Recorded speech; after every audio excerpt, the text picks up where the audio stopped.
a nightmare. Activate. Let's go. Right, so we have the question 8, the last question. We're done with paper 2019, paper 1 higher. So let's just jump into this right now. Right, so pancreas cancer develops when a malignant tumor grows inside the pancreas. The pancreas produces digestive enzymes. What is an enzyme? Gosh, what is an enzyme? So an enzyme is a biological catalyst, a protein that speeds up chemical reactions. Done.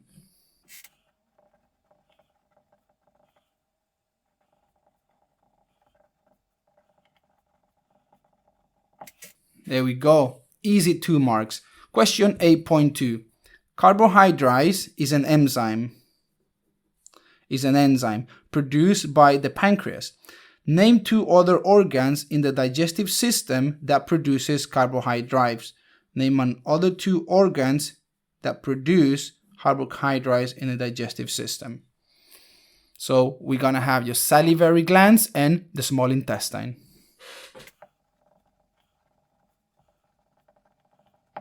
Done. Okay. 8.3. One symptom of pancreatic cancer is weight loss. Explain how pancreatic cancer may cause a person to lose weight. Do not refer to hormones in your answer.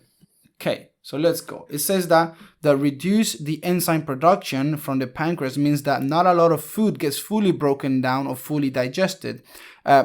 So there's going to be less glucose and less sugar being absorbed. There's going to be less glucose and therefore less respiration, and less respiration for metabolic actions in your body. Okay, there's going to be less amino acids being absorbed and passed through the bloodstream.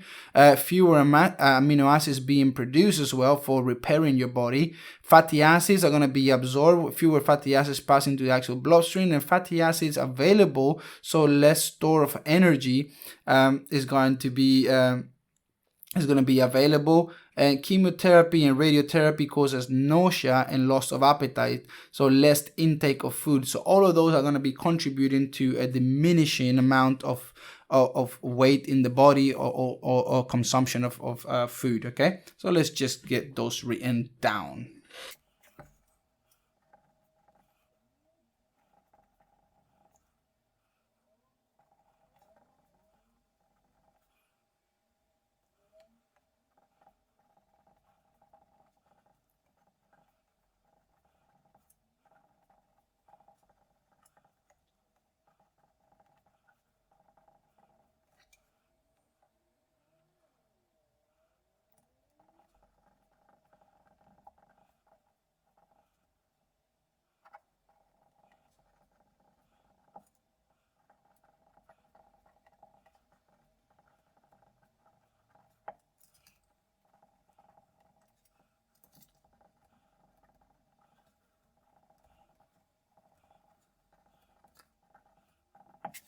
There you have it. That is question 8.3.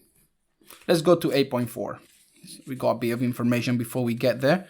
Right, and let's see. Enzyme A and enzyme B are involved in controlling cell division in the pancreatic cancer cells. Most cancer cells produce both enzyme A and enzyme B. Some people have a gene mutation that stops cancer cells producing enzyme B.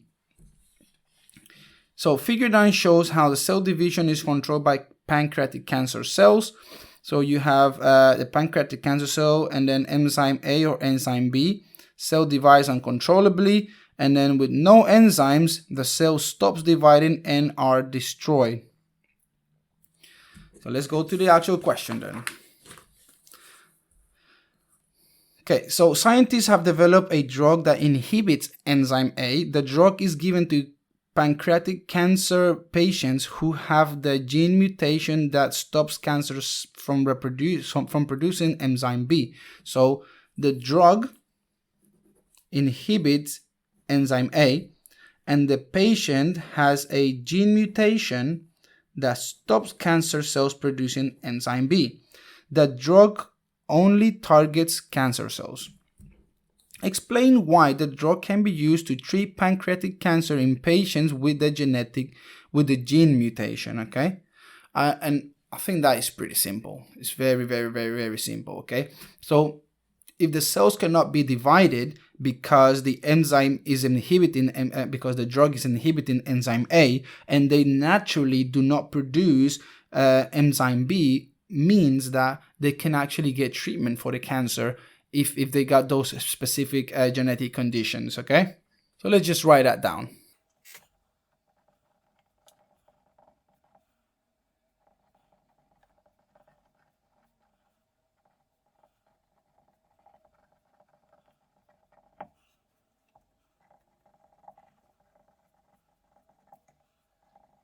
There you have it, folks. All right, let's move on to question 8.5. Explain why the drug could not be used to treat pancreatic cancer in patients that produce both enzyme A and enzyme B. Well, that's simple as well. If they inhibit enzyme A, enzyme B is still going to be produced, so the cancer is still going to grow. That easy.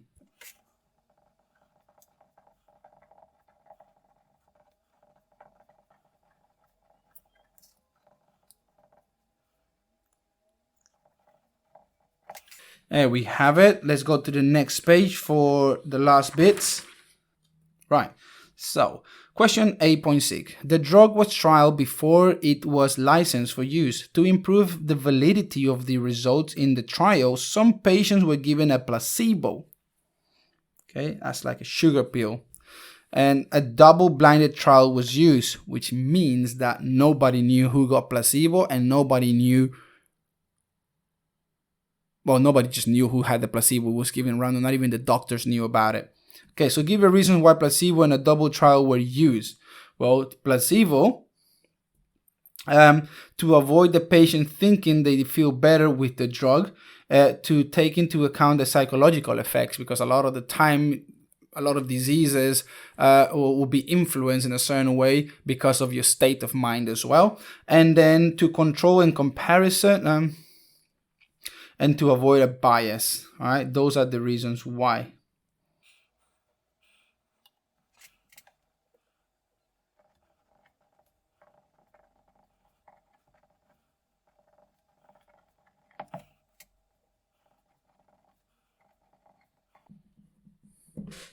There you have it, guys. That is your answer. And we go to question 8.7. One stage of the drug trial is to test the drug on healthy volunteers. What is the next stage of the drug trial? So testing on all patients with the disease? Maybe not. Testing it on human tissue? Maybe. Testing it on live animals and testing it on volunteers with the disease. Okay. You can't just give it to everybody, even though it hasn't been properly tested. Okay, because you tested on volunteers, you didn't test it on, and then what's it called? We don't know exactly what's going to happen. Okay, so definitely not that. We just no. Right, we tested on volunteers, and doesn't mean that those volunteers had the problem. It says healthy volunteers, so you can't just start giving it out because you don't know how it's gonna react with the disease. Okay, testing it on human tissue, we could do that technically. It could be, but I would go for human tissue with the disease, not just human tissue. So I'm not gonna go for that one either. Testing on animals. Well, if you're already testing it on healthy volunteers, what would be the point of testing it on animals? Animals would be a step before you do it on humans. So that leaves us that. By process of elimination, we find the answer, and that's gonna be testing it on volunteers with the disease. Right, so let's move on to question 8.8, and I believe this is the last one.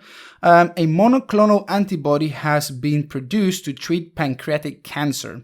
Explain how the monoclonal antibody works to treat the pancreatic cancer. Now, if you're not doing higher, you don't need to be worrying about this, and if you're doing just combined science, I don't think you need to worry for this as well. Okay, but for those of you who do need to worry about it, here we are. Okay, so the way that it works this is that the monoclonal antibody is going to be attached to some radioactive substance or something that is toxic, okay? Then the monoclonal antibody will only attach itself to the cancer tumors, okay? It's designed specifically to attach itself to the cancer tumor.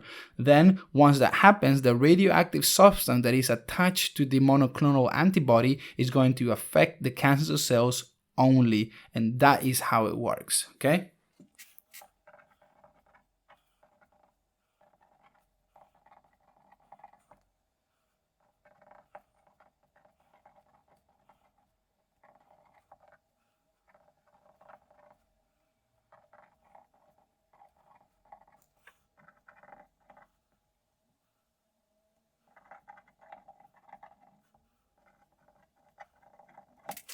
Bosh.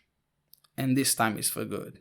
Done and dusted. There we go. That is your paper 1, Biology 2019. Higher, done. All right. So if you did find this useful, follow and subscribe just to let me know that you're enjoying this and I can feel more inspired to make a couple more of those videos, or actually just be bothered and take the time of my life to do a couple of these videos. So like and subscribe, just help me out. And then pretty soon I'll probably be doing the 2019 and we'll follow with some chemistry and some physics as well. Okay, so until then, see you next time. Remember that knowledge is power. Bosh. It was a nightmare. Activate.